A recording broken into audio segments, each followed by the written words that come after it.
Alright, if you guys are watching this video, then chances are you've seen the Chris Pratt's magic trick that he did on the Graham Norton show. If you haven't seen it, then you should totally check it out on YouTube. The beauty of this trick is in Chris Pratt's acting, where he gives the illusion of not knowing what he's doing. He does a fantastic acting job at making people think he has a good chance at failing at this trick. And in fact, he only gets the card right on the 9th attempt. So I love this trick for its simplicity and the impact that it has.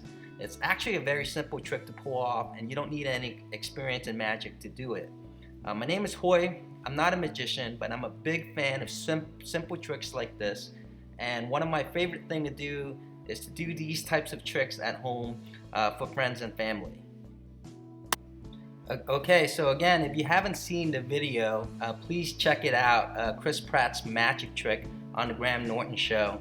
If you haven't seen it, basically the trick is Chris Pratt gets will.i.am to select a card, and he has no idea what the card is, and through acting and through basically 8 attempts at picking out the card, through 8 failed attempts, he finally gets will.i.am to hold the 4 cards, and then he slaps the cards out of will.i.am's hand, and the card that remains in his hand is the chosen card. Okay, so I'm gonna show you how to do this trick. So what you want to do first is essentially take out a fresh deck of cards, and you take it out and you're basically telling the audience that you're just inspecting the deck for the cards. But as you're inspecting the deck, what you're looking for is essentially 2 4s and a 3rd card. And the 3rd card could be pretty much any card, but the key is you got to remember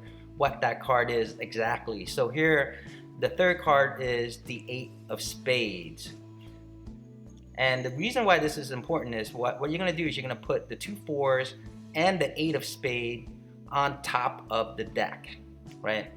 And now, so you know you have 2 4s and you have an 8 as being the 3rd card, and you're going to show the audience that you're shuffling. And as you're shuffling, you want to make sure that you don't shuffle the first 3 cards. So what still remains is going to be 2 4s and an 8 as being your 3rd card. You could shuffle again just to show the audience that it's fully shuffled. And again, you want to make sure that you don't shuffle the top 3 cards. So the top 3 is still going to be an 8 and 2 4s on top. And then what you're going to do is you're going to split the deck up into 3 piles, but the top part of the deck you want to put in the middle, and you have the audience select the top card, put it on the left, the top card put it on the right. They can put it pretty much anywhere, and it's obviously going to be your 2 4s, and the 3rd card you're going to have the audience selected and not show it to you, but you know exactly what it is because you set it up to be essentially here the 8 of spades. Then what you're going to do is you're going to take the whole deck, and the audience is going to think that you don't have no idea what the card is. You're going to shuffle it. You could have the audience shuffle it and then give you the shuffled deck back. And once they give you the deck back, you're going to act like you're looking for the card like Chris Pratt did, and you're essentially looking for that 8 of spades, that card that the audience has chosen. And what you want to do is you want to put the 8 of spades as the 4th card up from the bottom. So here you can see 8 of spades being the 4th card from the bottom. Okay, I'm going to show you one more time. So let's assume that the audience has shuffled the card and has given you the deck back. And so what you want to do is you want to act like you're inspecting the card, and you're essentially looking for the 8 of spades. And what you want to do is you want to put the 8 of spades as the 4th card from the bottom of the deck. And so now that you got the 8 of spades on the bottom of the deck, what you want to do is now you're ready to show the audience the card. So you show them the first card, which is the 5 of clubs. Obviously, it's not going to be their card. You take that and you put them on the table as a discard pile, and then you burn 1 card and you put it on top. Explain to the audience that it's called 4 burn. And so you just burn 1 card, and with 1 card on the table, and then now you show them the 2nd card.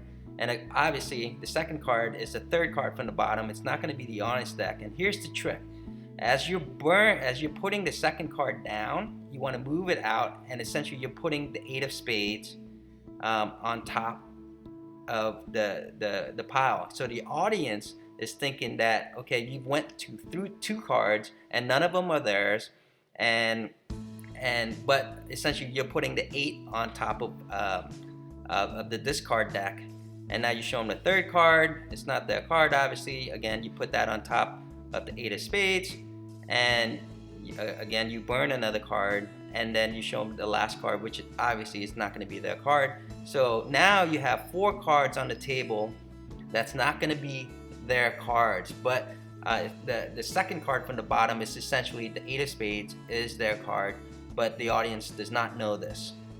So again, you're going to say, I'm going to make one more attempt to try to pick out their cards from the 4 cards that they know is not going to be there. So you show them the first card, the 5, and what you do again is when you discard the 5, you want to do a little trick where you're pulling out the 8 from the bottom, and then so now the 8 is essentially the first card, the 6, and then you show them the rest of the 2 cards. And the trick here is you want to show these 2 cards at the same time, and obviously both of those cards are not going to be their card, but you want to show them at the same time because they're going to see cards that have been shown to them before. So now you have 4 cards that the audience think, none of which are their card, but the 8 is essentially on the bottom of the deck.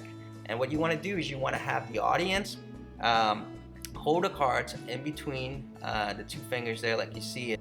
Again, so now you have the 8 of spades on the bottom, and you have the audience hold it like so, and then whenever you slap the cards out of the hand, the 8 of spades is always going to be the card that remains in the audience hand. For some reason, when you do that, you always end up hanging on to the bottom card that you have in the deck. My name is Hoy, and thank you for watching my video. I'm going to be posting other videos of simple magic trick with huge impacts like these shortly. So if you like what you see, please subscribe to my channel. More videos to come. Thank you.